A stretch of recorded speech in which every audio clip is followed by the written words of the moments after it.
welcome to another episode of Sunset Studio Podcast. Andy Brown, glad you're here. Thank you. Glad Andy, to be here. I've got to say, I don't know much about you. I know a little bit.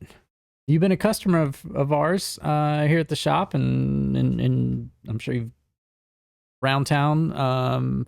But the only thing I know about you, and we'll get into it, is really your bike tours. Mm-hmm. Which I gotta say, man, this pillow is, I don't know what to do with this pillow. We're gonna figure this out. It's a cool pillow, but I don't. Do you ever you ever go to somebody's house?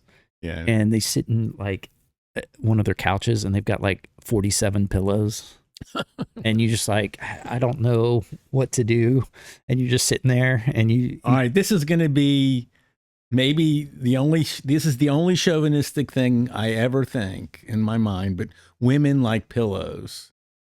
Women like pillows more than men. All right. Do you think it's solely for the decor, or do you think it's for the actual use of it?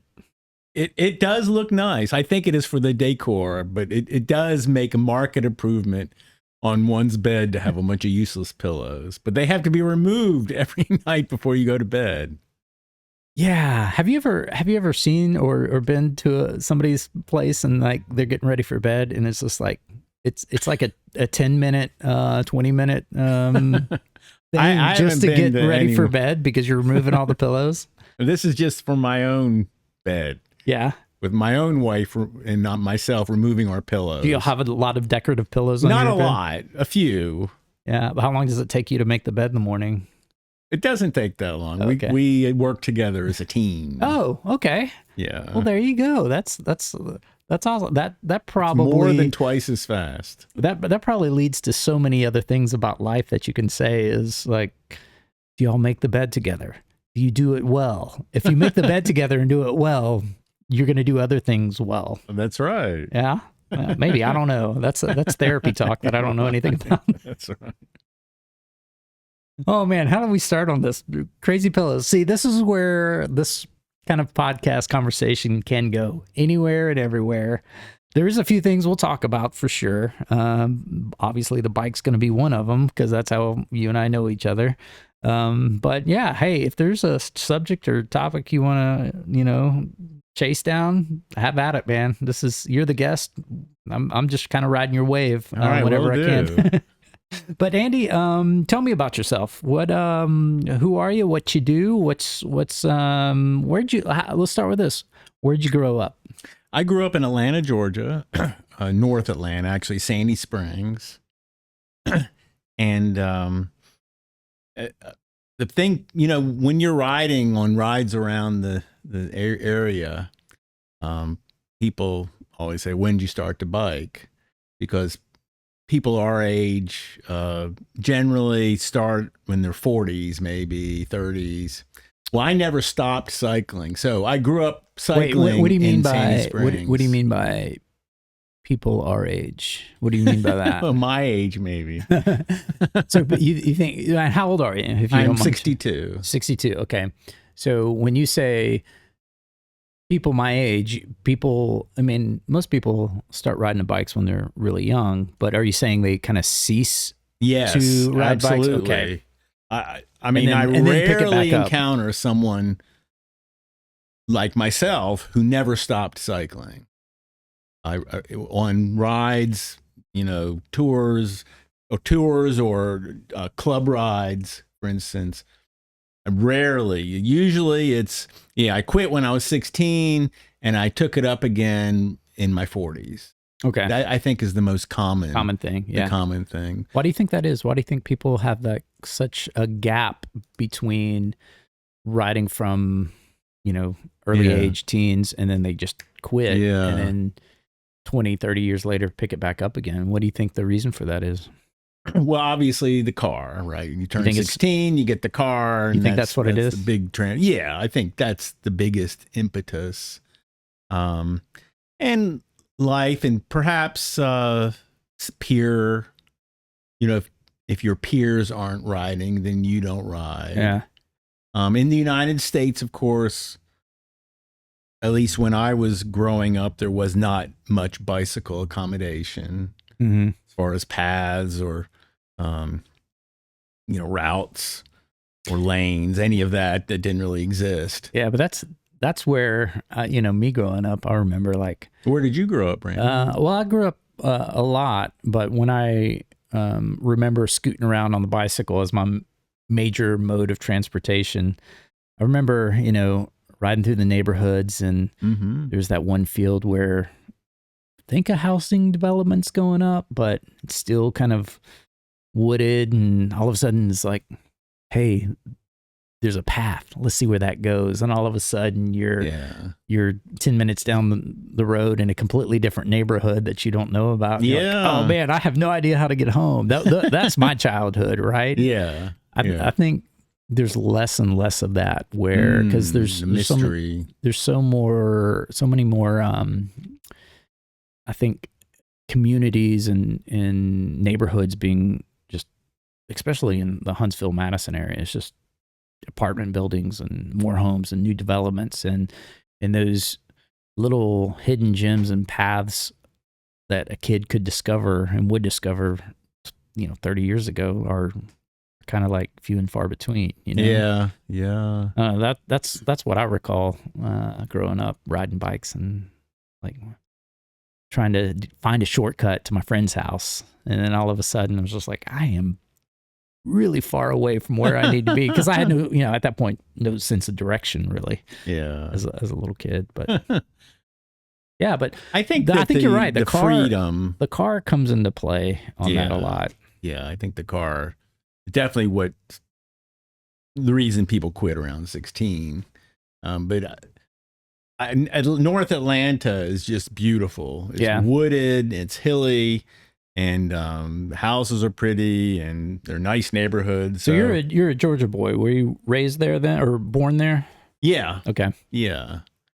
So born and raised there. I went away to North Carolina for school, for college. What'd you study? Engineering. Okay. So I'm a mechanical engineer. And did you use that in the Huntsville area? Most engineers migrate to Huntsville at some point. I did, yeah. I came to Huntsville in 1986 to work for NASA. Awesome.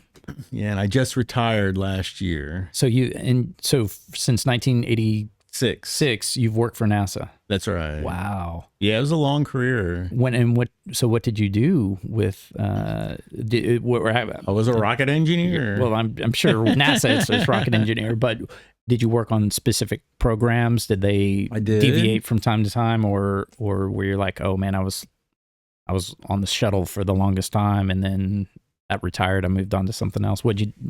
I worked on rocket engines in particular. So I worked on a variety of rocket engines, pretty much all the rocket engines that we had something to do with from 86 until 2024.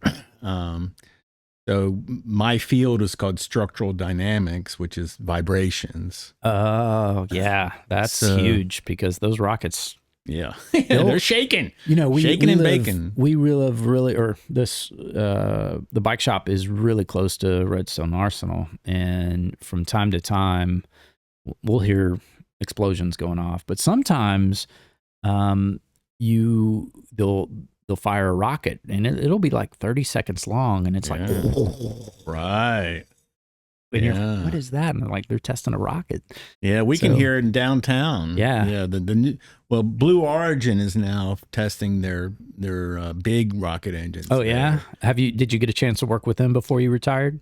No, I didn't actually. Not much. NASA and Blue Origin are kind of doing some partnership stuff, They right? They are. I worked more with SpaceX, actually, on their engine. I didn't really work much. I tried to. We kind of started to get something initiated, but didn't quite get there. But I have a colleague who went to Blue Origin, who is even older than I am. and he and I became great friends. He was working for Rocketdyne. He came on one of my tours last year, and he's coming again this year. Oh, cool. So he's a cyclist, and we were running together. We ran together, and I'm quite an active runner. Oh, are you? Okay. Yeah, although I'm becoming more and more like, what do they call an injured runner? Yeah, a cyclist. Yeah, that's right. Yeah. So SpaceX. Did you ever get to work with old Elon Musk? Well, not himself. Okay. Not. I mean, we'll keep away from that. Probably not probably a good idea. What's his thing with? He loves the letter X. Everything is an X. I mean, one of his first companies was X.com when he sold PayPal. Yeah, and then some of his Teslas are the Model X, right? Yeah, true. And then he took over Twitter. Well, the SpaceX stands for Space Exploration Incorporated. Yeah, but he's just like, how can I use the letter X? Right. You know he did. He's got something with it. I wonder if it's like just... That's his favorite letter, and he wants to use it. He wants to be different. Yeah, that's probably it. Well, that's cool. So, you're like, tell me about your running career or hobby. Yeah, well, so cycling, I never gave up. I played soccer growing up, and about in my late 20s, I started migrating. I still played soccer, but I really took up running then. And I always biked. I always biked, but I never biked competitively. Briefly in high school, I kind of entertained the idea of it, but I don't know. It was just a different thing. But with running, I was competitive. Oh, okay. So that was my competitive thing. What was your event? I did all the standard running race. 5K, distances, 10K. 5K, 10K marathon sort of thing. Do you have a favorite? Actually, I would say my favorite race was the recently demised Tick Ridge race. Oh, yeah. The 25K in Tennessee. Yeah. Which was wonderfully beautiful course. Were you competitive? Were you? Yeah, I actually was competitive. I did pretty well in my age groups. What was do you have a placing that you would always get? Did you ever win overall? I did one race. What's it called?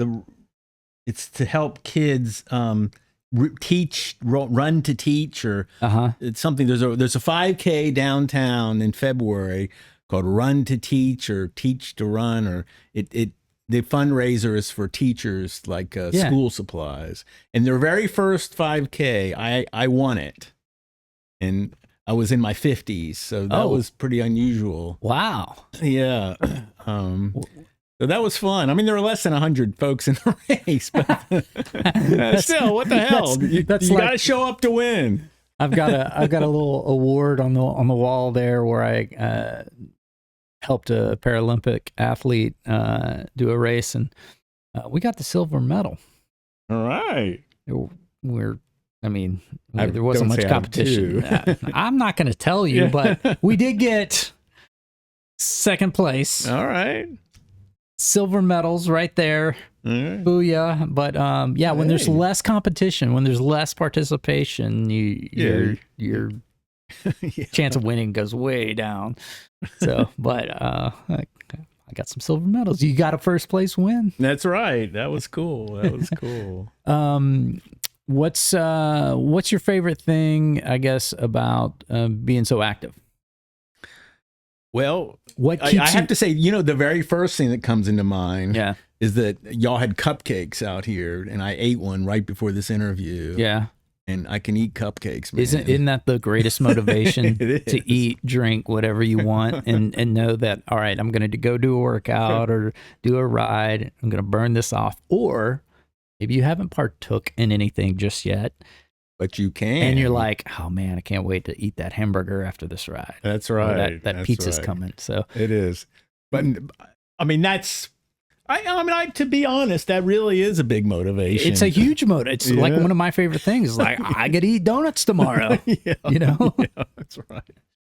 But I just can't imagine life without being active. It's just been it's been part of me for so long. I just can't imagine it. It's interesting to me because I've run so much and biked so much, how I have almost completely different motivations for each of them, that they both appeal to me in a different way. The running, like as I mentioned, is more competitive.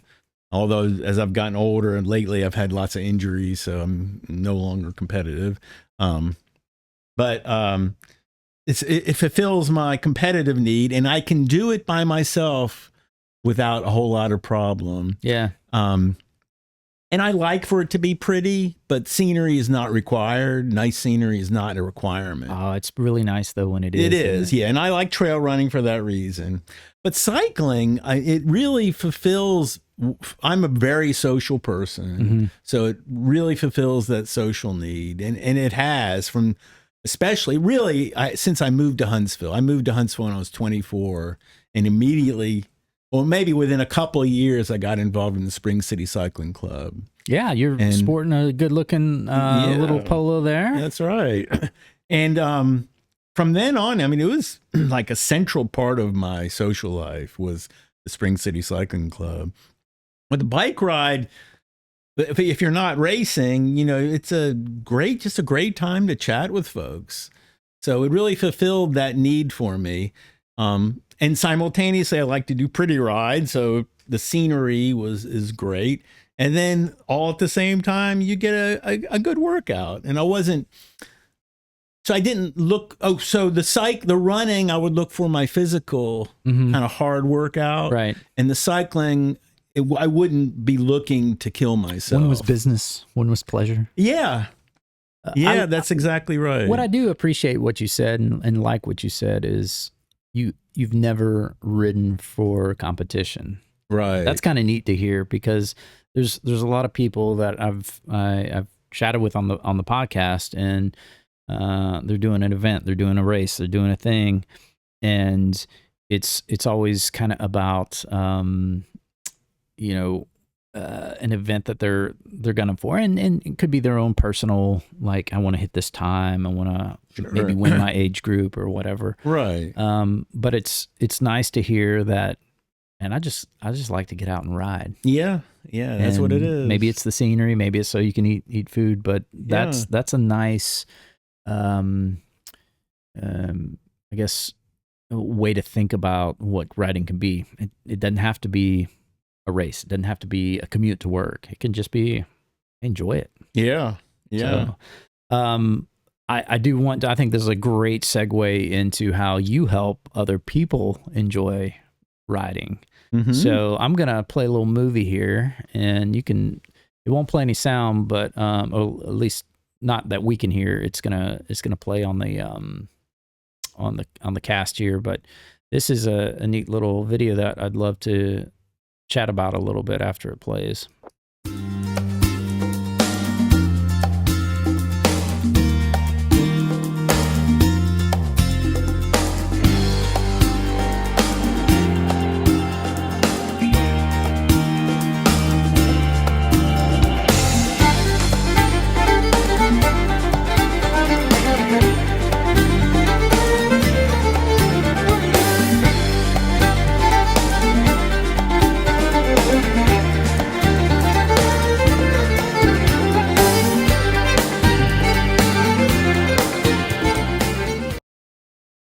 So that, man, awesome landscape. Yes. And I'm sure there's different parts of the United States that could be in, but that wasn't in the States. That was overseas. Where was that? So that was in the South Downs National Park in Sussex, England. Wow. And I lead tours in England and France. And this is part of the company that you mentioned earlier called Country Lanes Cycle Tours. Oh, did I mention that? Well, you mentioned I lead tours. Oh, I okay. think you did. I think you said one. I think I said you right tour. at the beginning. I didn't know the name of it. So okay. what's the name of the tour company that you? Country Lanes. Country Lanes. Plural. I'm a little regretful that I made it plural because it's hard to say. Yeah. But this Country Lanes cycle tours. Oh yeah, I see how the S kind of goes into Right, that. Yeah. right. But Country it does Lane Cycle describe Tour. Country Lane cycle tours. How'd you get started in that? So back when I started And or continued. maybe bring the mic a little bit closer to you. Okay. And you're fine there. Okay. Yeah. So back when I was 16 and continuing to ride while other folks had quit, I did my first bike tour, my first overnight bike tour. Wait, how old were you at this point? 16. 16. Yeah. You did your first bike tour Right. in overseas? No. Oh, okay. No. In Georgia. In Georgia. Okay. Okay. A buddy during spring break, a buddy of mine and myself drove down to Macon, Georgia from Atlanta, and we rode from Macon to Brunswick. How which far was is that? pretty hefty. I think it took us. We did it over a whole week. I think it's 150, 160 miles. Okay. So we probably, but we fully loaded. It was a camping called bike packing these days. So this had to have been in early, like 1970s. Yeah, this is in the 70s. Yeah, 78, I guess. So no cell phones. No cell phones. Yeah. Payphones probably, but few and far between. And luckily, our parents were like fine with it. We just told them we're going to do this bike tour, and they said okay. That's cool. Yeah. So we loaded up our bikes. What kind of bike were you on? I mean, it was a 10-speed. That was the speed back then. Just a 10-speed. I think I had a Fuji. Okay. I had a Fuji 10-speed, and we loaded up the bikes with tent and sleeping bags and food, and we rode down to Brunswick. Well, we went to Jekyll Island, which was a beautiful island off the Georgia coast, and we camped. And then we rode back. So you got within that week span 300 plus miles. Yeah, then, it sounds like. Yeah. For a 16-year-old, that's huge. Yeah, it was pretty hefty. Do you recall the especially hardest? Carrying all the weight? I was going to say, what was the hardest part about all that? I mean, it was pretty hilly actually for a while, and it was hot.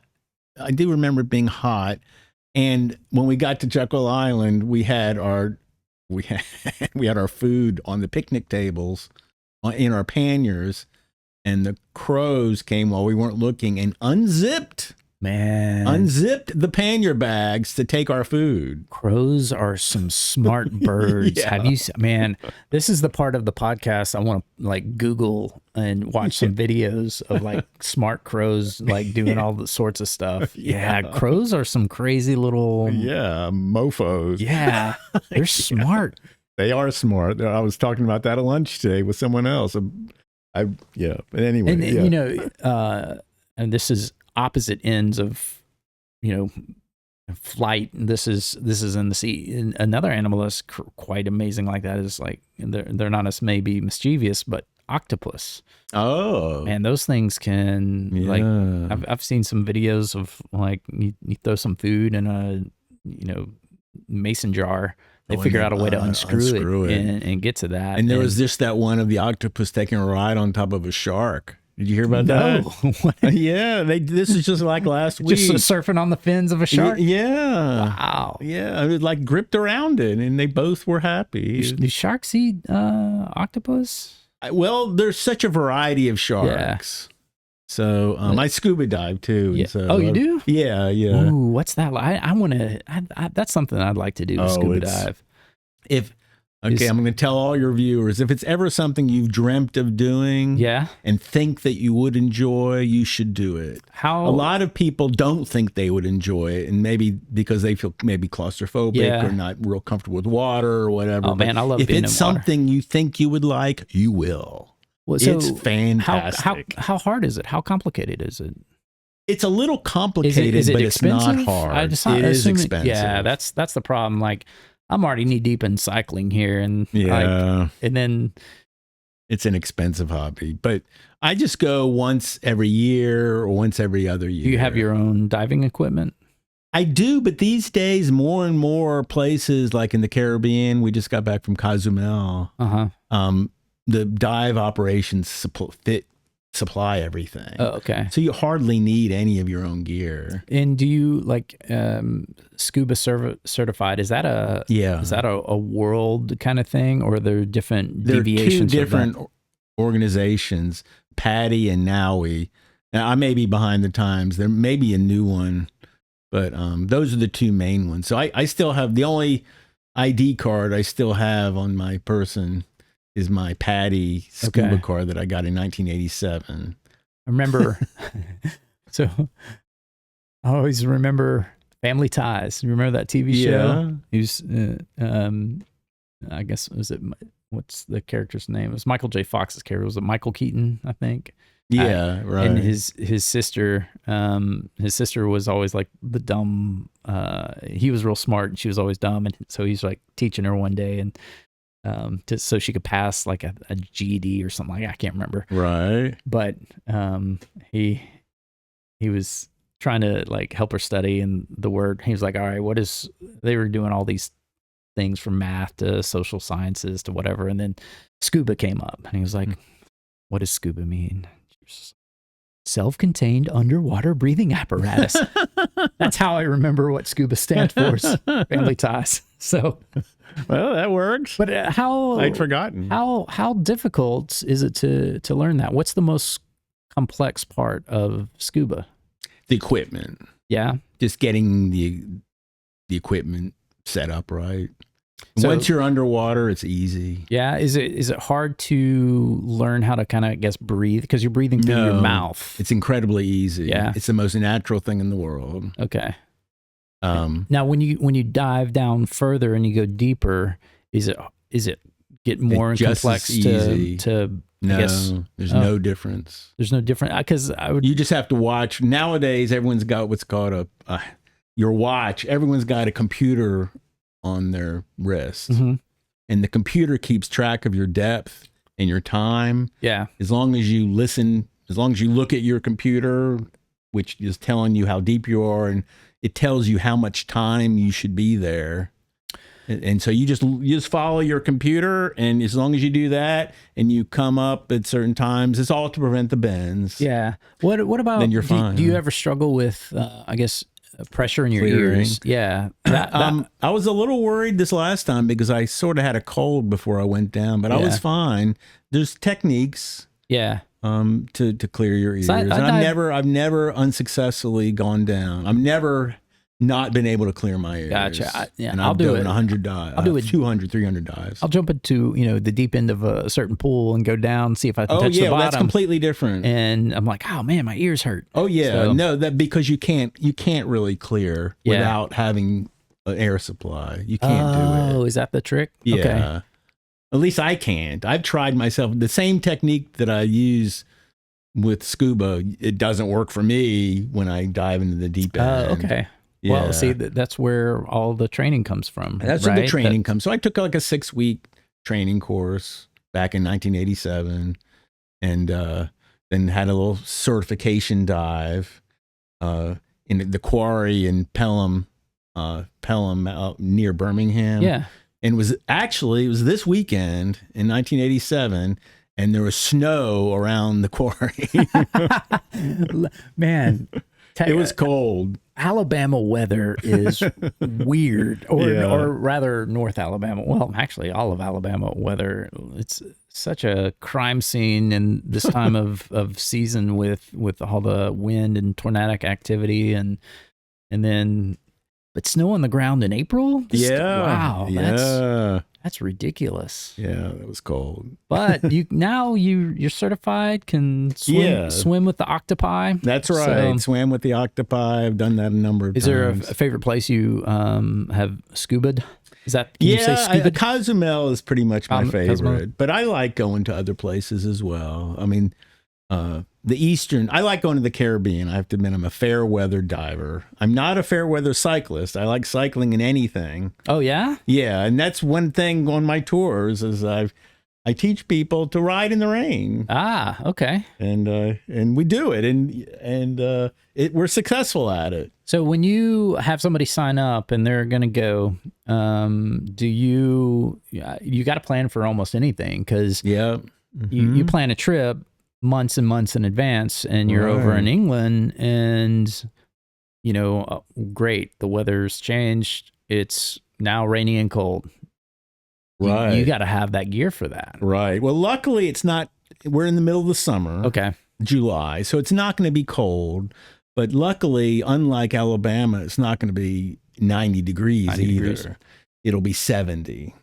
And so you can wear your rain gear and it'll breathe. How did you get this thing started? Well, back to when I was 16, that was my first tour. And I did a tour, maybe an overnight tour, a week-long tour, every year, every other year, till now. Oh, wow. Yeah, I've been bike touring. Maybe every other year, and kind of scattered a few years, but then I got more frequently. So I loved bike touring. I just loved bike touring, and I did but not all the cross state rides. You've heard of Bragg and Brad and Ragbri, and then I've done all those. Well, I haven't done Bragg, but I've done Brat twice, and Ragbri, and one in Louisiana, and I did a ride.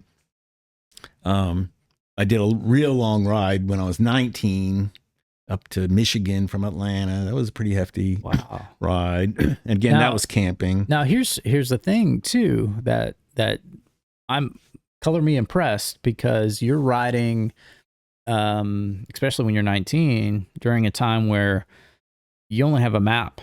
Yeah. A paper map.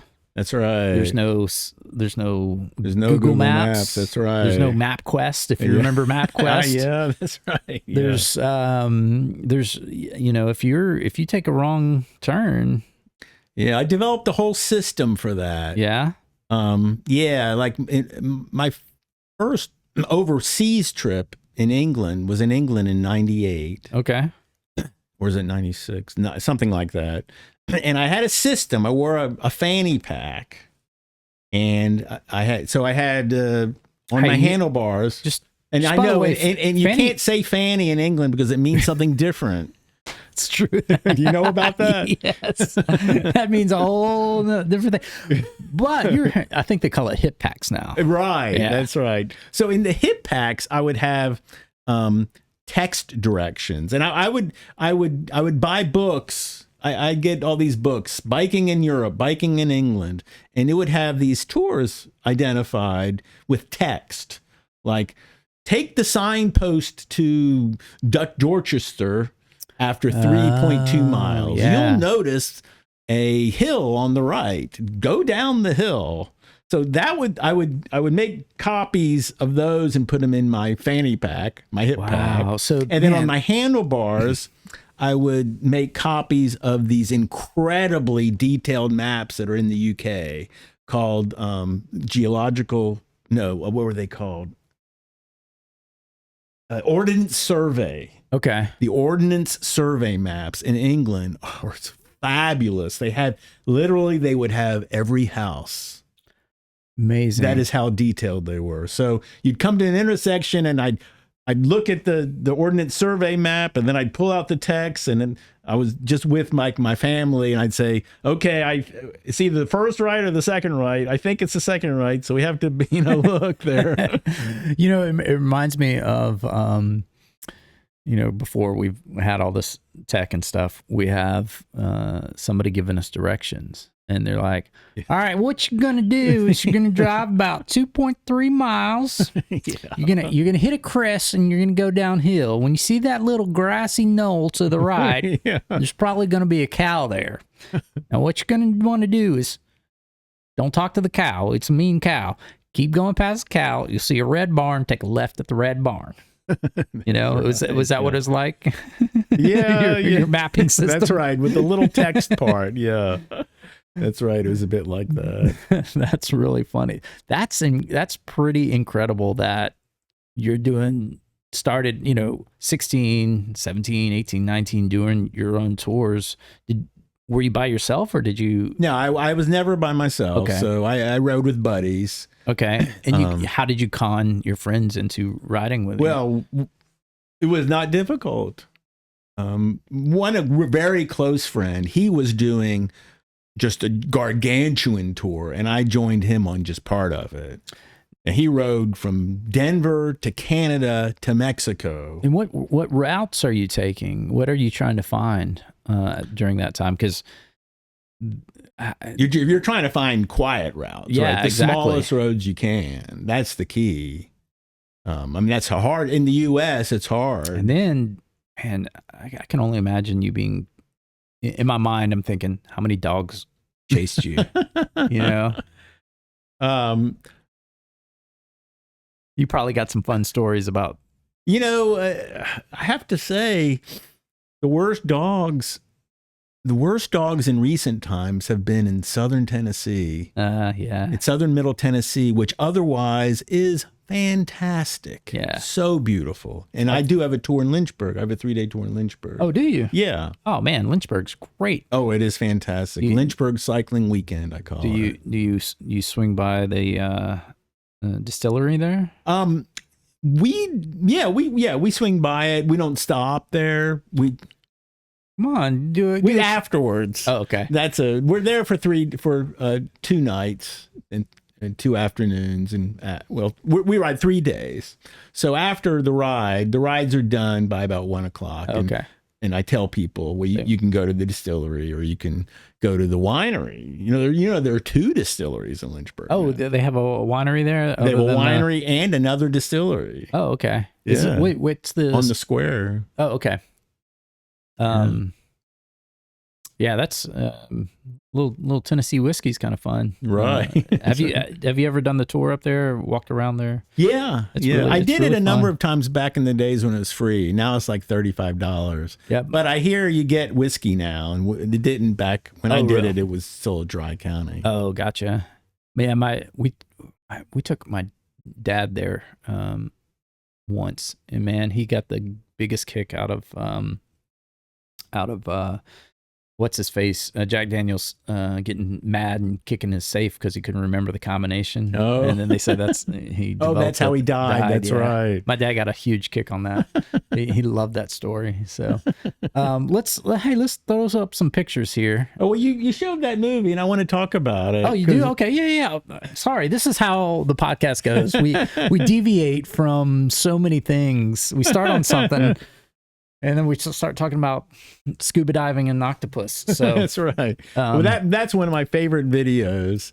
And it's of the South Downs National Park in southern England. And they're called the Downs. Apparently, Downs comes from the Welsh word.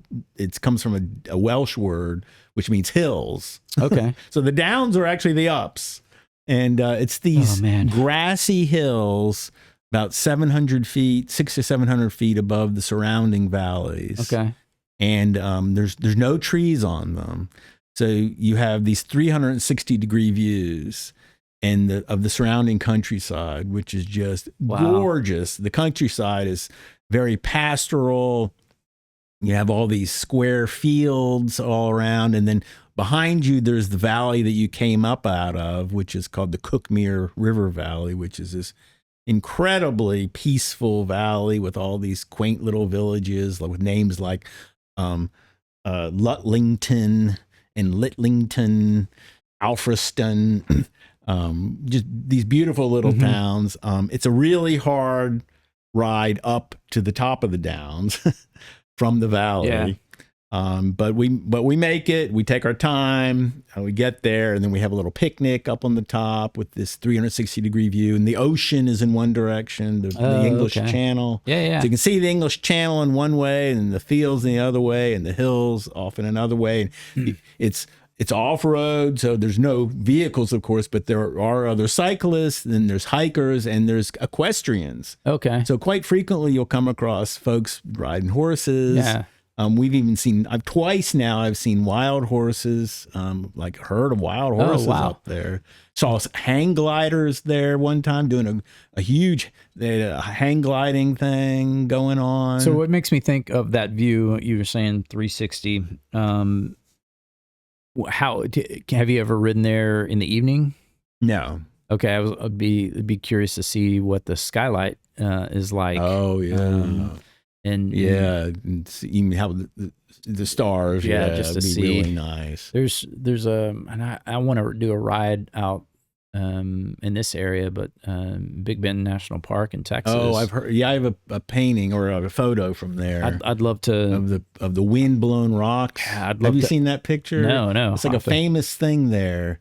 These rocks get blown across these big rocks. Oh, is that there? Yeah, because I've heard of that, but I thought that was in California or something like that. I'm pretty sure that's in Big Bend. Oh, really? Okay. Yeah. Man, I'll have to look that up. But they've got some kind of gravel routes, and you're in the middle pretty much of nowhere. Yeah. But man, the sky, and that's what I kind of get frustrated about, like city living, is the light pollution and stuff like that. All right, so again, we're diverging from what we're talking about. So that's it's such a beautiful part of the ride, and the folks on the ride are just.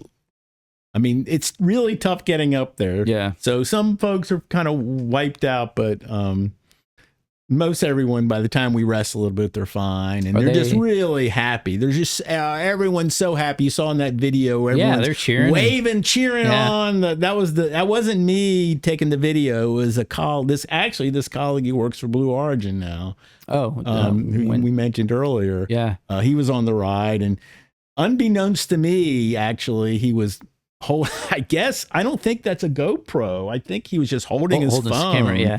Which, if I had known he was doing that, I probably would have said, "Hey, man!" But he's a really good rider. So how long is that particular ride? That day is only 22 miles. Okay. So I take into account the difficulty of the terrain. Yeah. We do 3 really big hills. Now, people who sign up, are you trying to assess their fitness level, their skill level? I do. I make a big effort to. On this England ride, I make a big effort to encourage people to use electric bikes if they're not in quite good shape. Oh, okay. Now, do you use an e-bike? I do not. Okay. But yeah, folks, it's a difficult ride. The England ride has got a lot of hills. The days before that have a lot of rollers, steep little rollers, and then that day's got these 3 big hills. So yeah, I do training rides before the tours for Huntsville people. Okay. And I try to assess it, and I really impress upon folks that, if you like a challenge. And I guess the comparison here is, I say, if you can ride up Montesano, you'll probably be okay. Oh, okay. Yeah. Yeah. What's you're typically there, a week on your my tour? England tour is 8 days long, and we have a rest day with an optional ride on day 3, and then another rest day with no optional ride on day, 4, 5, 6. But we all go on a hike to the South Downs. Oh, okay. I'm sorry, not to the South Downs, to the Seven Sisters White Cliffs. Oh, yeah. I think we got a picture of that. You want me to hit that? Yeah. Let's see what we got. All right, here's a little fun group there. That's France. We'll talk about France in a little bit, I hope. There it is. That's it. So yeah, this is called the Seven Sisters. There are 7 these white cliffs. There's like this rolling peaks. Just out of Eastbourne, England, and these cliffs are beautiful. There's a lot of movies that incorporate those. I think they film a lot of things. They do. The Harry Potter movie actually was filmed right there. Okay. Yeah, they had one of the Harry Potter movies was at the Seven Sisters. That makes sense. Yeah. Now these are not the White Cliffs of Dover. So, well, Look, everybody knows the White Cliffs of Dover That's are right. not worth seeing. That's right. If you're going to do the White Cliffs, where's this place again? Yeah, this is in Kent. This is Kent. actually Sussex. I'm sorry. Sussex. Yeah, everybody knows the Sussex. Yeah, exactly. Everybody knows the Sussex White Cliffs are much better than the Dover Cliffs. That's right. That's right. So these are really fabulous. You hike all over the place. I'm so geography challenged when it comes to places overseas that I've never been. I'm just like, I know it's over there, but I don't know. But that's one thing I'm really into, actually, is the geography. Oh, yeah? And that's another thing that has enticed me about touring. Okay. Is mapping it out. To me, that's a lot of fun, is mapping out the routes. Is your tours only in England, Great Britain, or? Well, I do this tour twice. Okay. This 8-day England tour in Kent and Sussex. So Kent is the county next to Sussex. Yeah. And then I do a 7-day tour in the Loire Valley in France. Oh, okay. And then I do 2 of each. Awesome. Back to back, pretty much. So this year in June, I'll be doing the 2 France tours. How much planning is involved in something like that? A huge amount. Yeah. So I opened up the company in 2018. That was Okay. my first year. I just did 1 tour that year. Yeah. And I was still working, so it was kind of my side gig. I just knew I wanted to do something like this. And I'd been thinking about it for like 15 years about making a company, because I've done a lot of tours with companies previous to that. Okay. And, so I knew what went into them, and I thought, I can provide a better experience for people, I think, at a cheaper cost than a lot of these tours. Well, what you got with those company tours were you had to make a trade. Either you got a guide and you didn't get lost, and you paid a huge, a lot. I mean, a lot. Or you went out without a guide and got lost. And, yeah, or you went without a guide and you got lost, and you didn't really know much about what you were seeing. Right. And little miscues on the map would take you 5 miles out of the way. You got to stop by this farmer, and they're like, "All right, you see that cow right there? right. You want to take a left at the barn after it. Don't talk to the cow." That's right. That's right. So I decided, well, I think I can provide both, because I'm not paying any employees. Yeah. So I kept it that simple. I do have sort of an employee, but I don't pay them per se. I give them a per diem. Yeah. And what they do is they drive my van. I have a SAG/luggage van on all of my tours. Oh, okay. So you don't have to carry your own stuff. That's big, obviously. So their per diem is food, and then also and I provide their lodging. Yeah, but they're all basically getting a vacation. Exactly. So that's so I've conned my wife into being a luggage driver on 1 per year. Hey, that's in the marriage contract. We joke about. Oh, really? No. Oh, okay.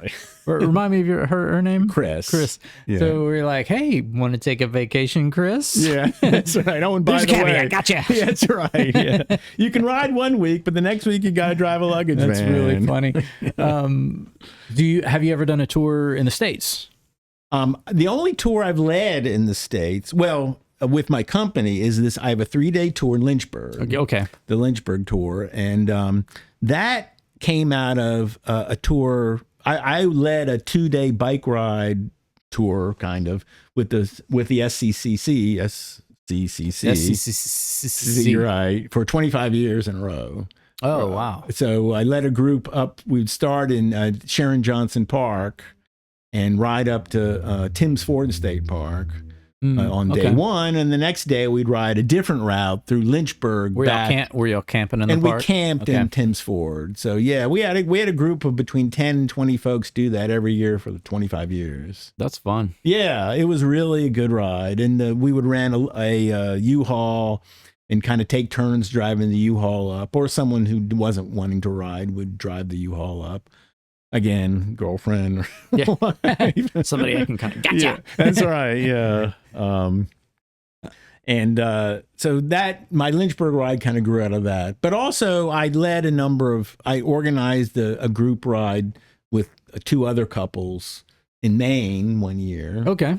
So that was a lot of fun. We had 6 of us do Maine. Did you go in the fall time? Is that? We went in August, Okay. the last week of August, and it was perfect.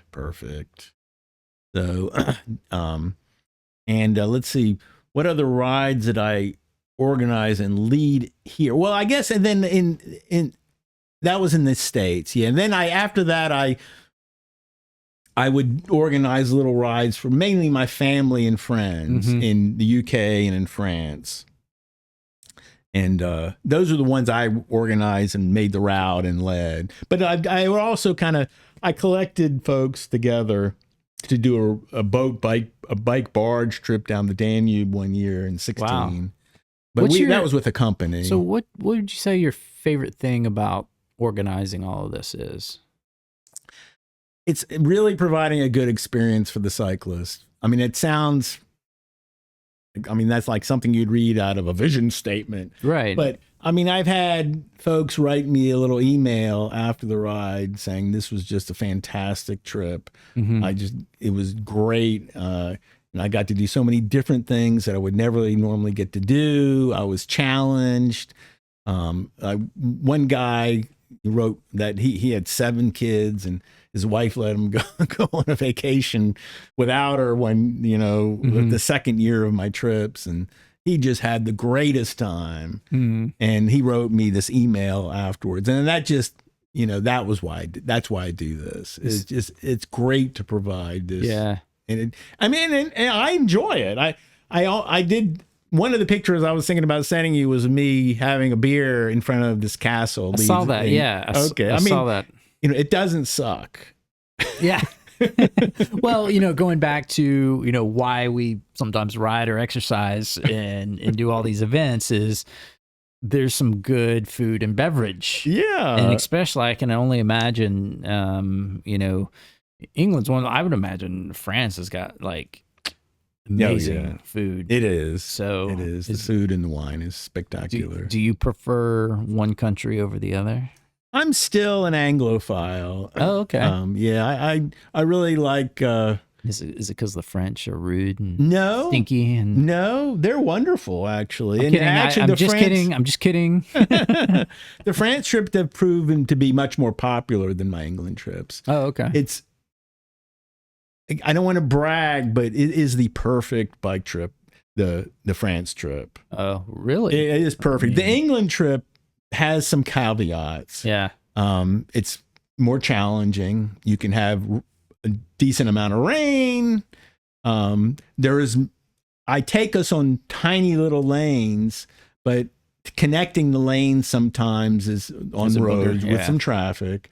But France, their infrastructure, their bus cycling infrastructure is just unbelievable. Yeah. I mean, we are virtually on a bike lane in the cities or a bike path out of the cities almost the whole 7 days. Isn't that beautiful? It's unbelievable. When a country or a place can just put that in and design it into it and it works. It works. I really wish we could figure out a way, go back in time, doing something, I don't know, and redesign some of our city structures so we can get to one place or the other safely on a bike. Right. I would ride my bike to work every day, but I've got to dodge some stuff that I just don't want to be a part of. Yeah. It's not smooth. It's not convenient. And it puts my life in danger. And then it also, interferes and impedes, a lot of car traffic that I don't want to be, part of that. Right. So, but man, it's really fun. I think the only place I've really been overseas where I've been able to ride and experience stuff is Amsterdam. Oh yeah, right. Talk about a city of bikes. Yeah, you're not kidding. Man, there's tons. But bikes rule there. And what was cool too in Amsterdam, I was over there for a weekish and riding around, getting to one place, and there was one time I got whistled at by the traffic policeman there. And there was a section in the city that you're not allowed to ride bikes. And, you know, I was unfamiliar. And he whistled at me and, you know, got my attention, yelled at me. He was like, get off the bike. and then he pointed to the sign, and I finally recognized it. And I was like, oh, man, I'm so sorry. Yeah. And he recognized me as a tourist. And he's like, no problem. But he was like, they didn't mess around. No. If you're not supposed to be riding there, you're not riding there. That's right. I'll just clap. But I appreciated that. Yeah. Because there's so many other places, and they were respecting the pedestrian part of that section. Right. I was like, I totally get it. Now you could walk your bike through that. Right. You're just gonna be, and it was great. It was like, man, I get why they're doing this. This is amazing. There's like a lane for pedestrians and for cyclists and for everything there. Amsterdam's it's a fun little laid out fun city. It's the boats and it's neat. And then I got to ride a little into the countryside, and then man, the flowers are just beautiful there. Right. So they my late wife and I did a ride there to go to the Kuchenhof, it's like the Six Flags. It's like the Disneyland of tulips. Yeah. Right. And we were staying in, I think, the town Leiden, and didn't really have a good map. They said, just go down this path and you'll get there. Well, we came to this Take a left turn at the Angry Cow. We came to this intersection of like 6 bike paths. There were so many bike paths, we got lost because I mean, it wasn't like you can just take a single bike path and it would take you all the way there. You know, it was like, do you take the first one or the second one or the third one? So we wind up getting lost on the bike paths. And it's just confusing enough.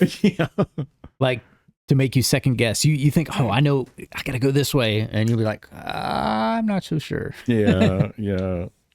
Let's hit up another picture because you've got some fun ones. We're going to go back to that one in France because what I liked about it was it looks like almost a little, is that a church or a... That is a church in the background. It's the town of Savonnières. Okay. And we're riding along the... actually, we're not on the Loire yet. We're on the Cher, I believe, here. Is that right? Yeah. So most of my Loire Valley ride is along rivers. Oh, okay. It's on these bike paths within 10 feet of the river. And they're just bike paths. And so they're wonderful for cycling. I do have a quick question about this photo, in addition to, it being in France and that little town in the back. But you got a large population there of red helmets. Yes. What's the deal with that? Yeah, what's the deal with the red helmets? I work with vendors on all of my tours to supply the bikes. Okay. And the helmets and pannier bags and racks and locks. So I supply everything. Oh, That's really? part of the fee. Oh, okay. Yeah. If you want an e-bike, there's a little extra upcharge. Sure. But I supply it all. And that removes the logistical hassle of getting your bike overseas, number one. Number two, you don't, and the bikes that I provide are hybrids. Okay. Where the original meaning of the word of the hybrid bike being a cross between a mountain bike and a road bike. Yep.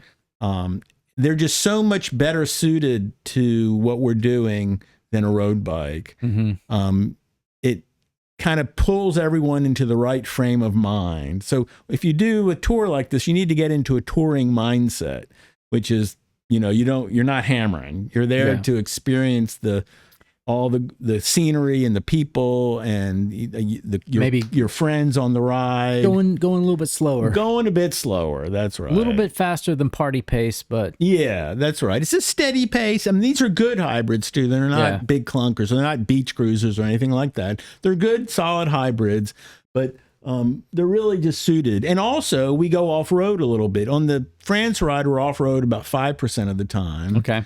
And then in the England ride, like that picture, we're off-road 15% of the time, at least. We're riding on grass, actually, in that England picture. Yeah. So riding on grass is wonderful. But this, yeah. So is this about your average size that you're taking on? Okay. That's right. So this is my size of my groups. So it's manageable. I can keep track of everyone on the road. Sure. I generally ride ahead. I mean, ride in front, and I have a mirror this big. Checking on everybody. Keep constantly checking on everybody, and we have a lot of stops. That little town there is just we stop there for a bite to eat. I call it second breakfast. A croissant at a little cafe. Ooh, did you say it the right way? A croissant. It's a croissant. Right. Un croissant. That's right. There is kind of the bathroom at that place. Some of the women participants on my last, was it last year? The year before, went in, they came out and they're all hysterically laughing because they said that the soap, it wasn't a soap dispenser. It was like a piece of soap mounted like on a pike kind of thing. Yeah. And you would just stick your hand around it and, it had gotten smoothed out to this phallic symbol. So, oh my God. And I went in. I thought, you guys have dirty minds because I don't see the phallic symbol here. I mean, I can kind of see. I would not have seen it had they not been laughing. Oh, man. Carolyn Sanders and Connie Ulrich. It's you guys who came up with that. If you are watching this. That's really funny. That was in that little town. All right. So I did not expect that. So, all right, here's a castle. Yeah, so this is one of the... So this is where you would stay then on your tour? No? No. What's the upcharge to stay in a castle? We do stay in a castle in England. Oh, okay. We stay at Leeds Castle, which was Henry VIII's favorite castle. Oh, really? Yeah, so that's really cool. That's one of the great things in the England trip. You stay there one night, couple nights? Just one night in England, yeah. Do you get do they have like nice chambers? Is it like you're in a stately kingdom? Now I'm in. We actually stay in the stable. They converted the stables into a bed and breakfast. But it's right across the moat from the castle itself. All right, see that cow? You're going to take a left at the barn, and that's where you're staying. That's right, at the barn. That's right. So, but the rooms are really nice. They're, I mean, and it's surrounded by gardens. Right out of your window is a wonderful garden with peacocks. So the castle's really well maintained then. Yeah, it's a 500 acres estate, and we're staying. The people who stay overnight there get the run of the 500 acres, which has walking paths and creeks and gardens and bird of prey exhibit. Some crows. You got some crows? Probably black swans.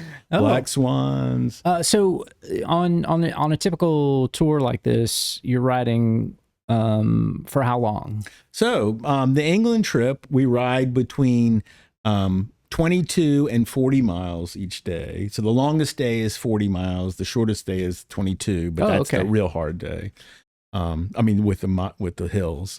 The France trip is less. It's between 20 and 35 miles a day. So it's roughly 5 miles per day less than the England rides, and also much easier, much easier. The terrain is pretty flat. So then you're done with the ride. Then what are you doing the rest of maybe? Well, I'm assuming you're typically riding in the morning. So here's my first day. I always tell people about, here's a typical day. Well, maybe not the first day of my France trip.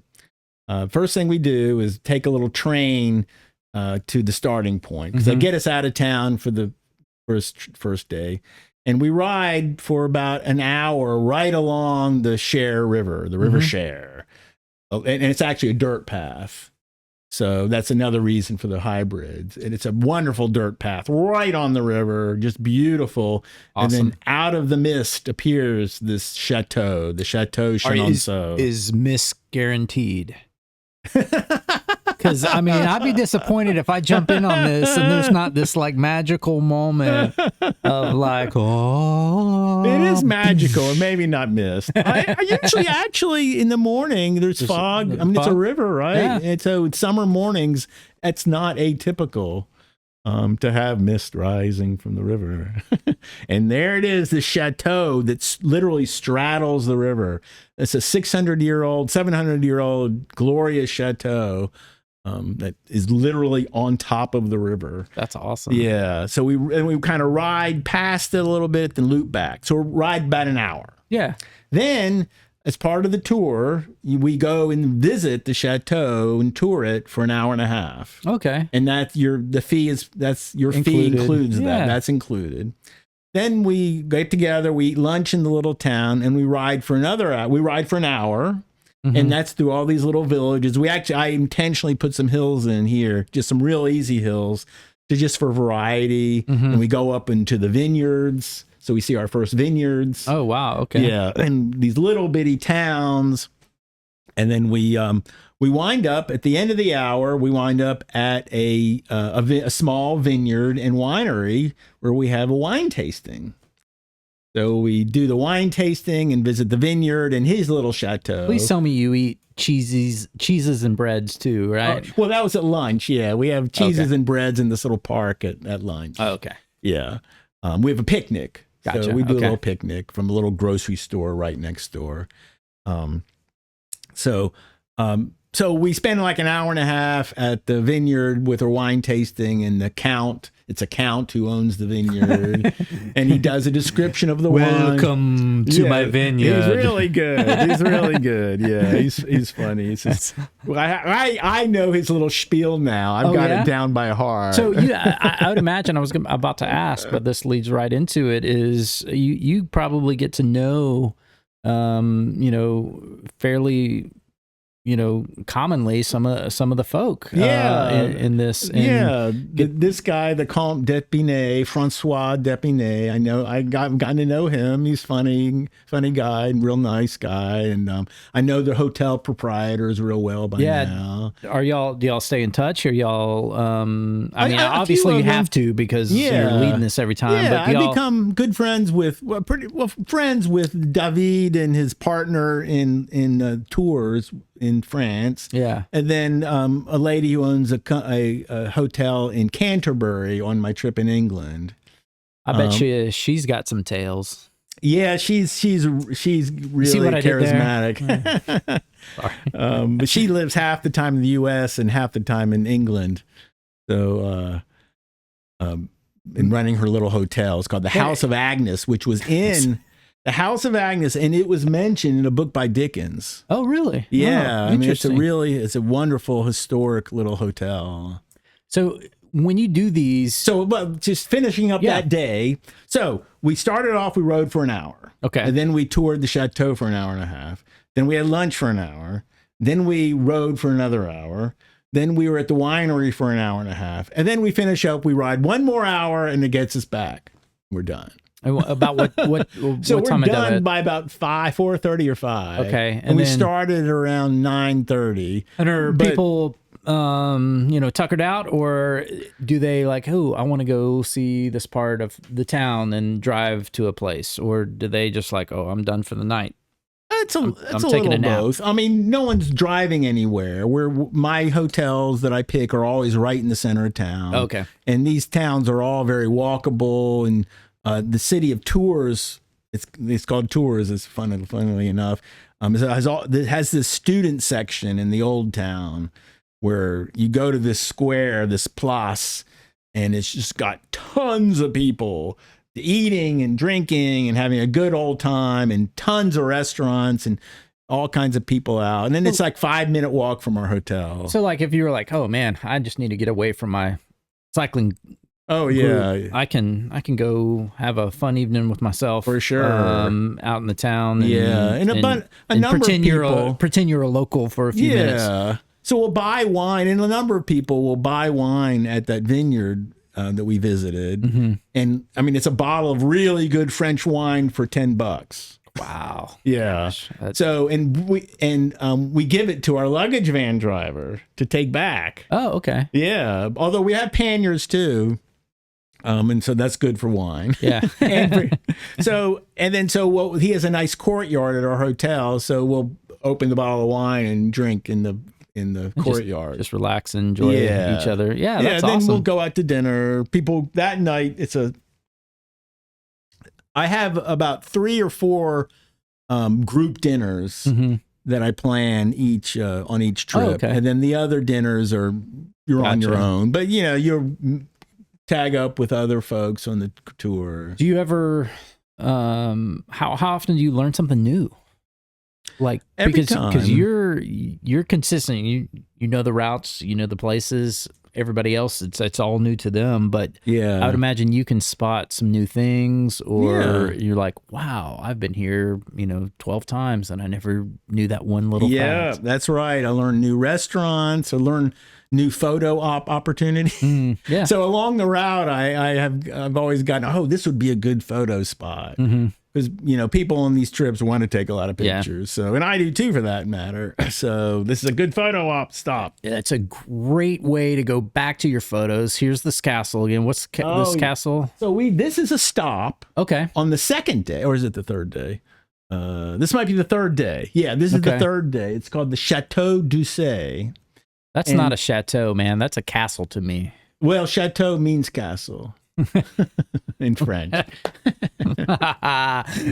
See, I'm learning something new. There you go. That's you right. can see my understanding of other languages is few and far between. So chateau, okay. Chateau. This is my favorite chateau of the trip. Actually, it's gorgeous, and it has these wonderful gardens, and it's situated just off of a river, a different river, the River Indre, and it's a great tour of the castle. Actually, this is the castle that the writer of the myth of Sleeping Beauty, this castle inspired him to write Sleeping Beauty. Okay. And the whole turret, the whole left side of the castle, what you see in this picture is actually about 1/3 of the castle, of the chateau. And on this 1/3, they have these corny... They have the whole story of Sleeping Beauty reenacted with life-size dioramas, with life-size like mannequins and stuff in all these rooms. So you go up to the rooms, and it kind of gives you just kind of a way to guide to go to see all the rooms of the chateau with these. And here is where the prince kisses. Oh my gosh, Sleeping Beauty after 100 years, and she wakes up. And, man, that's just awesome. Yeah, I mean, as corny as that is, but it's fun. It's like I dig that. That'd be entertaining for me for some reason. Yeah, it's really fun. All right, let's hit up another picture away from this chateau. That's right. Let's see. Okay, so here we are in England. Yeah. And this is on one of the bike paths in England. And I did mention there is some traffic on our England trip, but there's also, I calculated the exact percentage. I can't remember exactly what it is, but like 75% of the tour is on something like this. Gotcha. A little lane or a bike path or a bike lane. What I absolutely love about this picture is the first person in it is wearing, a Zoot, skin tight jersey like you would race in. Yeah. And then everybody else behind him is just like, I'm just wearing a chill cycling, garb, nothing major. So yeah, I think that speaks to, hey, you can come and whatever skill set you have, you're going to be able to do this. That's right. That's right. Yeah. And that's a train trestle above us, a bridge. So this path goes from the town of East Grinstead to Royal Tunbridge Wells. You have all of these maps just memorized, don't you? I do. Now, that's one thing I do. So this is 11 miles long, this path. It's completely off-road. It's a rail trail, actually. Yeah. So through the countryside. Do they have on stuff like that little areas where if you need to work on your bike or pump up the tires, do they have some aid stations like that? I recently came across... I think this last year I came across one that I hadn't noticed. Yeah, I think they just installed one they just installed one when we go through this other town in England, a little fix-it stand. I didn't see a lot of them. Years ago, I got a ride along the Katy Trail with a friend who was riding across the United States. And she was going from east to west. So she started someplace in, I want to say it was DC she started. I can't remember. I met up with her in St. Louis, and I rode from St. Louis to Jacksonville, is I think the town. I've listened to presentations about that, but anyway, we were on the Katy Trail, and man, just really fun, very simple, crushed gravel. Yeah, which is like what this path is. Yeah, and I had this weird tick in my crank, and it was just like in my mind, I hate when I ride my bikes, if I have a noise, it bugs me so much. That's just the mechanic in me. And I was like, oh, I know what's a problem. My crank is loose for some reason. I just need to tighten it up. And I had a tool on, but I didn't have the right size to tighten the crank. It needed something larger. And then we get to a stopping point, and I didn't know this about it, but the Katy Trail has all these little aid stations along the way, and it had where I could. It had the right size. It had the right size. Cranked it up, and we were about 5-10 miles in, and I was just like, I've got another 70 miles to go, and this is gonna stink if I have to hear this. Yeah. Tighten it right up. And it was good. Wow. So I love it when trails like that have bike aid stations. Right. Because it makes things, really nice. So, yeah. I do try to take a bunch of tools with me. So when I do these tours, I have a pannier bag, and it's half full of tools. Yeah. So I'm the substitute. I'm not a great mechanic, but at least I can handle basic things. And duct tape and wire wraps do a duct tape, zip ties, go a long way, my friend. That's right. Yeah. All right, let's hit up this last one right here, because I just like some of the scenery that you're able to hit, and this looks like an average countryside, but I like that crushed gravel path right there. Yeah, this is a nature path going into Canterbury, and it's 3 miles long, which isn't, hugely long, but it goes along a little bitty river called the River Stour, where they have swans in it, and families of swans swimming down this river, and it's just the most glorious little bitty river you can imagine, just incredibly pastoral. And this nature path here, it starts 3 miles outside of town, and it takes you all the way into town. It puts you, when we finish it and we get off, and we're practically at our hotel. So no traffic coming into town, zero. It's just wonderful little path like that, and it's a glorious. How do we get beautiful with there's animals. There's actually. We cross several cow crossings. Yeah. With a grate, so I have to instruct everyone how to properly cross the gates, and there's sheep. Sometimes there's sheep right on the trail. We kind of have to wait for the sheep to get out of the way. I wish there's a way that we could redesign some of our cities to incorporate better paths. There's got to be a thing.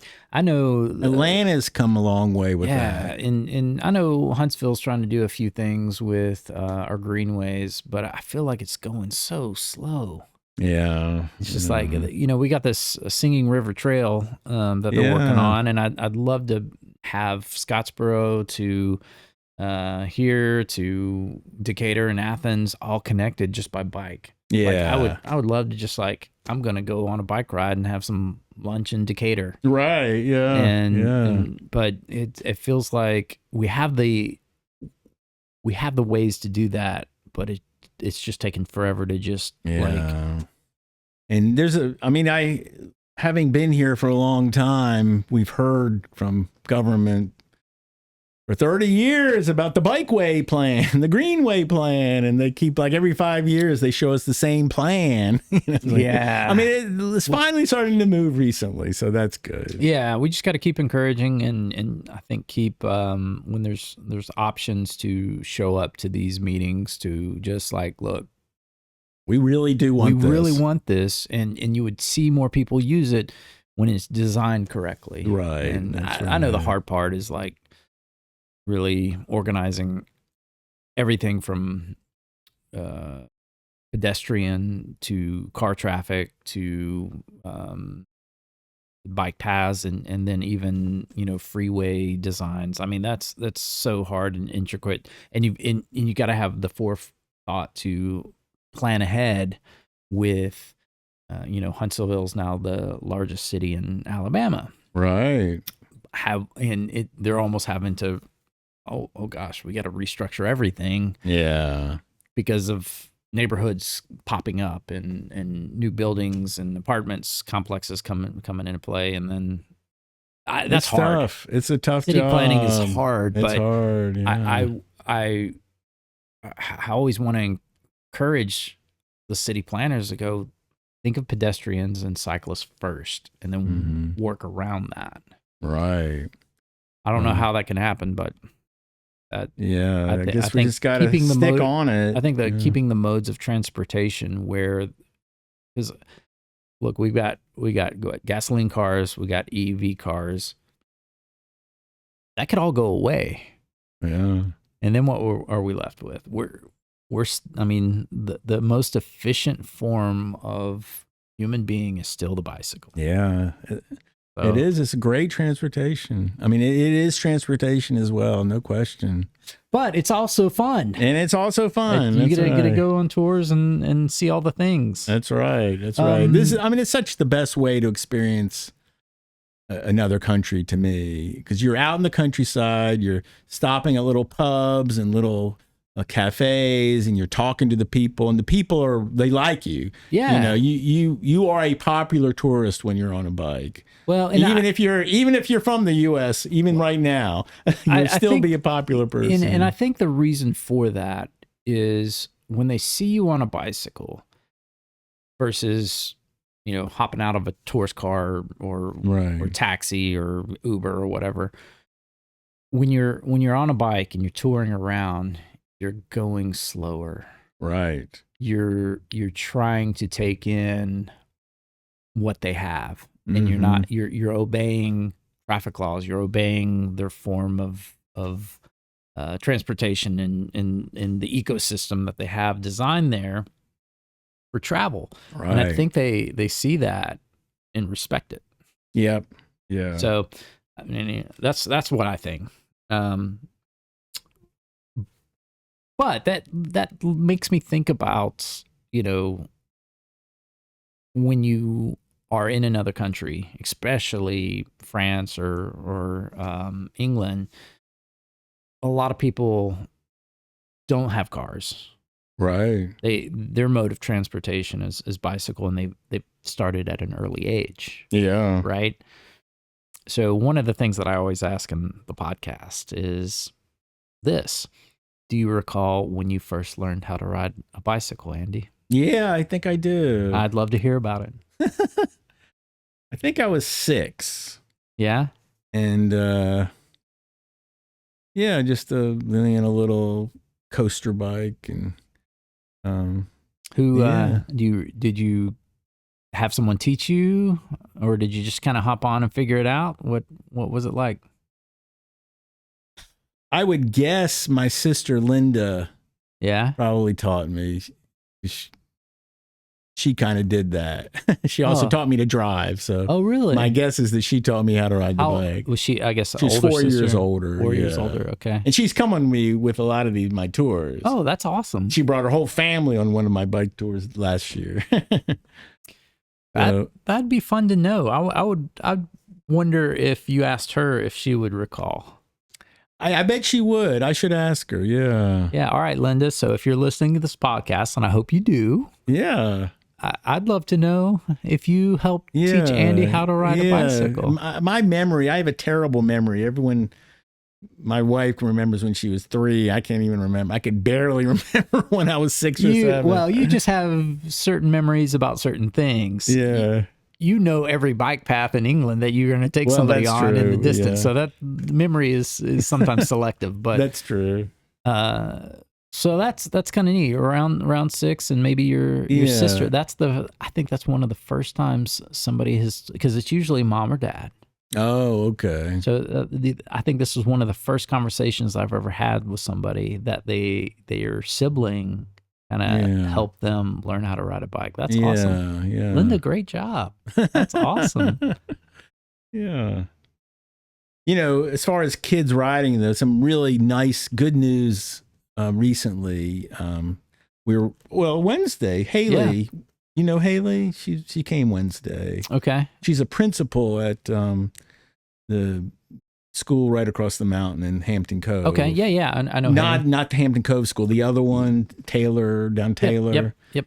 And she says they have tons of kids biking to school now. So they got a new bike rack as part of the community grant program from the bike club, from SCCC. That's awesome. She said they need more, because they have so many kids biking to school. And I know that was not happening here in Huntsville for a long time. Yeah. So that is really nice to hear that finally kids are coming back to riding to school. Yeah, that's where they get the start. My kids went down. They did a little bit of elementary school at Whitesburg.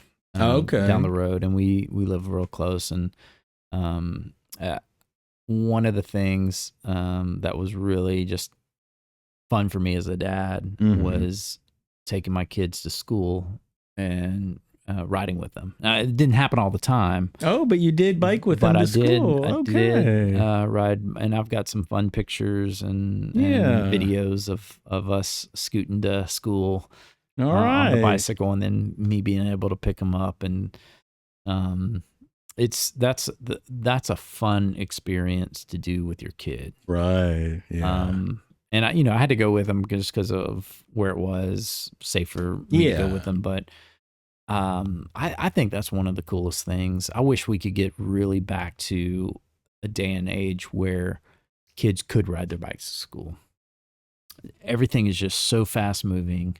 Yeah. So expedient with cars and traffic that we don't appreciate to slow things down. I think when kids can, even when I ride to work, coming to work, I'm de-stressed.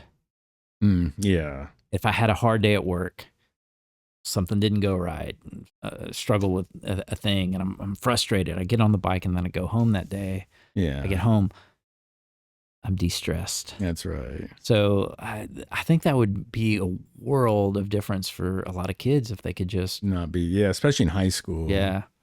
Because adolescents really. And that might be one of the things that's so great about a bike tour. Right?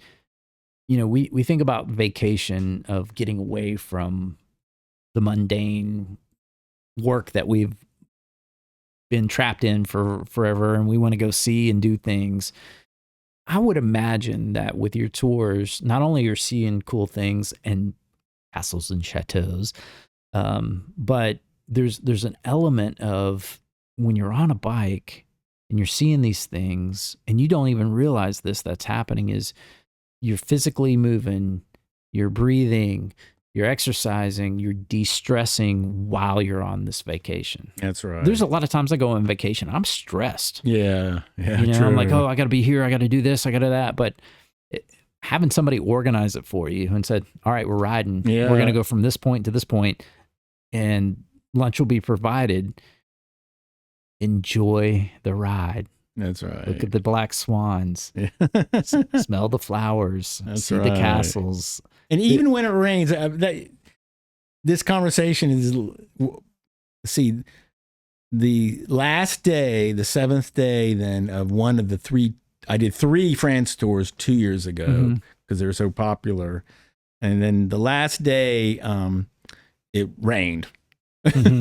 And France doesn't have a lot of, this time in France, it wasn't, it's not like that's the most rain ever on France by far that day. But,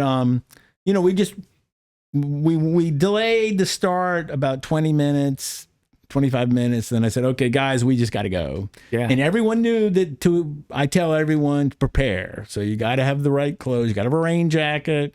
It's not cold. So as long as you have a rain jacket, and I tell everyone to bring a change of clothes in the pannier bag, in a Ziploc bag. So we're out riding and we're on this little path, a crushed gravel path right along the River Loire, and chatting with one of the guys. And I said, so are you enjoying this? And it's, a pouring rain. Yeah. So, yeah, the worst day on a bicycle tour in the rain is better than the best day at home in the office. It's still, this is great. And we got to lunch. And it stopped raining by lunch, and people put on their dry socks and dry shorts, and then we rode the rest of the day. And at the end of the day, I asked everyone, okay, if you'd had a choice, if I'd given you a choice where you could have driven this day instead of riding half of it in the rain, would you have been happier having ridden or having driven? Every single person said they were glad to have ridden. Yeah. Yeah, because it was an adventure. Yeah, and it's an adventure and it's relaxing. It wasn't a crazy adventure, but it was doable, and it's a core memory that they're never going to forget. Right? Because it was, hey, this isn't the perfect element, but it was still fun. It was still exciting, and it was like, how often are you going to get a chance to just like force yourself to do something you wouldn't do normally? That's right. Yeah. No one would. Generally, people don't just, if it's raining, you don't go out on a bike ride. I don't get on a bike ride. But you just kind of learn to do it. You go with the flow, and it was really relaxing. It was just kind of pleasant. I wish I had. I almost tried to download this picture, and I should have. But a good friend of mine, and her, Denise. Mm-hmm. She has a really beautiful... That was on my trip. Yeah, she has a really beautiful picture that I absolutely love. And maybe when I post this podcast, I might ask her permission to share it. But it's her on one of your trips, and she's riding, and she is on a bike path. It looks like it's right. She's wearing a raincoat, and she's going through a puddle. That's right. And what's so beautiful about the picture is you can tell she's got a little speed going into the puddle, and she has her feet lifted off her pedals. That's right. So they don't get wet, and it looks like something a little kid would do. That's right. You know? And it's the most pure photo of somebody riding a bike who's an adult that I've seen. Yeah. In such a long time. Yeah. Because it's one of those things where it's wet and rainy, but you're on a bike having fun. That's right. That's right. And so you still have fun. It's just fun. Well, we've been talking a little bit. This is fun. Yeah. I appreciate you coming in and really sharing what you do. I didn't know you worked for NASA for so long and in the rockets. The podcast I did last week with the guy, with Greg. Yeah. I didn't realize he worked for NASA as long as he did. And Greg went to Houston for college, and I went to Duke. So they're coming over tomorrow night, and we're going to cheer on. We're going to watch the game. Oh, you're watching who? The Duke-Houston game. Yeah, wow. Okay. That'll be fun. Yeah. Houston will be crushed, of course, but... Well, who knows what Greg's going to say about that. But with regards to, NASA being here in Huntsville, it's really fun to know, like, as complicated as rockets and spaceships get, we still got this contraption, the bicycle, that like unites everybody. And I firmly believe if we didn't have the bicycle, we would have never, figured out flight. It's because of the bicycle that we're there. And so it's kind of fun to see like so many NASA people here riding bikes. It's really fun. There's a lot of engineers who just love bikes. Yeah. So. Oh yeah. It's the great mechanism. But I'm also very impressed with you, Andy, knowing that you started bike touring at such an early age. Yeah. Yeah. And it's also even more impressive that your cycling was never about competition. There's so many people who get into cycling and it's straight from the get-go. I want to see how I can push myself or what events I can do and prove myself. Right. And to know that you started riding at such and touring at such an early age, right? And that's what you stuck with. That's awesome. Well, thanks. Yeah. Like, there's so many ways to now, ride what a he's bike. really thinking is like, what a slacker. No, not at all. I mean, well, one of the things that got me into riding, in a different way was a youth minister in high school. Really? And we took a trip as a church group. And not many people signed up. I was one of them, and we rode, I want to say it was about 35 miles to a state park, Mother Neff State Park. And we camped overnight. So we started in the morning, got there before noon, set up our stuff. So in high school, okay. And so somebody, had a van and a U-Haul, and we loaded up all our gear, and we rode to the state park. We camped overnight, and we played games, and I remember us playing capture the flag and cooking out, and then waking up and having breakfast, and then riding back. And that was probably my very first, bike tour. Okay. Right. And how old were you, Brandon? Oh, I was like 14, 15, somewhere in there. And, that was fun. Yeah. I remember the people who were there. I remember thinking, she's in my youth group. She's never going to make this. Yeah. She did. Right. And it was just like, wow. And so cycling can, just bring so many different people together and how they ride. And we weren't going fast. We were just party pace, right? Yeah. But it was also 35 miles. Yeah. And it was fun. And I think there needs to be more of that, So yeah. I actually am teaching at UAH right now. Oh yeah? Also, yeah. And just walking around the campus, I mean, there are 1 million bikes. Yeah. I mean, 1 million. I am surprised at how many bikes the students are using at UAH. So it's a resource, maybe there's a. Yeah, we need to figure out how to just like redesign this whole city and just like get everybody, commuting a little bit easier. Like, I wonder how easy it would be to create some kind of bike path into the Redstone Arsenal, Yeah, well, there is. Yeah, but I mean, like, encourage people to commute. Oh, yeah. You know what I mean? How much would that eliminate traffic? I mean, that's a grandiose idea. Wow. No, well, Jamie Murnick leads, every year she would lead a group to commute in to I did. I would ride in. Tour de Arsenal's coming up. That's right. And that's a great ride. That's in May during National Bike Month. That'll be in May. Yeah. We should highlight that. So, and then I know we've got the annual Mayor's Ride coming up. That's like May 4th or 5th or something like that. That's right. I think it's 4th this year. Yeah. And I've tried to get, I sent an email to Old Timey Bottle, try to get him on there. Maybe my podcast gets internationally famous, he'll want to come on. I can chat with him. Yeah, I'm sure he will. Well, hey, we're toward the end. Any final thoughts, words, comments?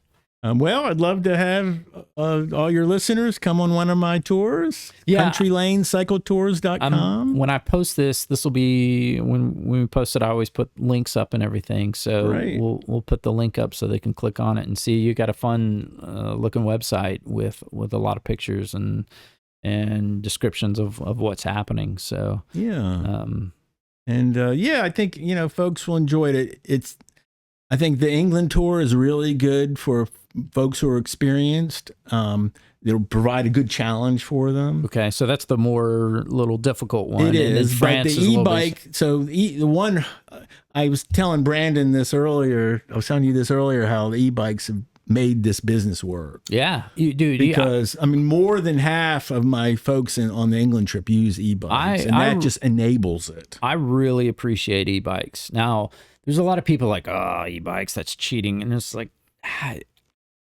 we're not competing here, right? That's right. If you're competing, it's cheating. What e-bikes has done, and what I've seen, is it's taken somebody who maybe used to ride all the time and somehow haven't been able to. And one of the challenging parts is when you're trying to get back into something, you fatigue fast. Right. And so what an e-bike does is allows you to take a exercise regime that would normally just tucker you out. Right. And allow you to go a little bit longer because it makes you not work as hard. It's an aid, right? Right. Now, a lot of people says, well, then you're not really getting any exercise. But what's happening is that you are. You are. Because what you don't need is you don't need to work crazy hard. You don't need to get your heart rate up high. You don't need to get your breathing at a high pace and rate. You need to be in a very low zone, but you need to go longer. That's a good point. Yeah. And this is the trick on any form of exercise where you haven't been exercising for a long time and you want to get back into it. A lot of people think, wow, back in my 20s, I could do this and I could do this and I could swim for this long and I'm going to do that again. And they can't. And then they get frustrated and they give up. Right. And they've worked too hard. And that's why they're giving up, because they're tired. What you got to do is start slow. You got to build a good base. Some people have a hard time building that base. You get on an e-bike, you can ride chill. And really a lot of e-bikes, all of them have what they call pedal assist. So the motor doesn't kick in unless you're pedaling. Right. Okay. So you have to be pedaling. So now you got this little aid where it almost feels like somebody's pushing you on your back, right? And helping you, right? But now you go to that hill and you're like, that hill's not going to gas me. It's not going to spike my heart rate.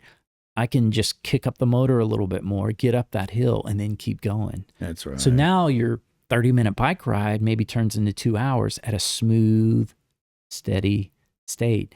And that's what your body needs. It needs that movement. Right. That's right. And so now you're doing fun rides at a chill pace. Well, if you're only able to ride 30 minutes plumb tuckered out, and then you needed 5 days of recovery to start again, that's no good. But if you could like ride for 2 hours and go, that was awesome, I think I want to ride again today. Right. And then you hop on and you do another chill ride. Now you've got 2 hours of movement or 4 hours of movement in 2 days. Right. Dude, that's way more than you've gotten in, so that's my proponent and argument is it starts getting you moving at a pace and at a rate that you can breathe and your heart rate's good. Yeah. And it's movement. Yes. Any movement's good movement. And when it can be smooth out now, fast forward 2 weeks, a month from now, you've been doing that. You've built a good base. Guess what you're going to be able to do? Maybe ride a little bit harder with less motor. You feel it like, hey, I'm getting stronger. I don't need this. And what I've seen sometimes is people start on an e-bike and then go back to just a regular bike. Okay, really? Yeah, because they've gotten stronger. They've had that aid.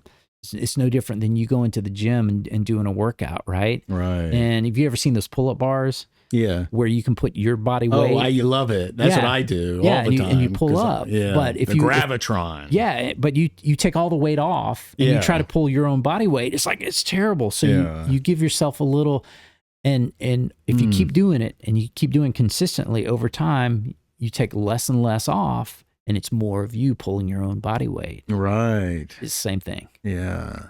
So I'm a big proponent to like do an e-bike. Yeah. Use it as an aid until you're stronger. Or maybe you don't ever get crazy strong, But you're still moving. but you're still moving more hours on the bike than you were. So I love when somebody comes in and they're on a fitness journey and they're like, I think I want an e-bike, and they're kind of timid and shy. I'm like, great, let's do this. And like, but you're a real cyclist, and you think I should get in? I'm like, yeah, absolutely. I think it will help you more than you think you'll ever know.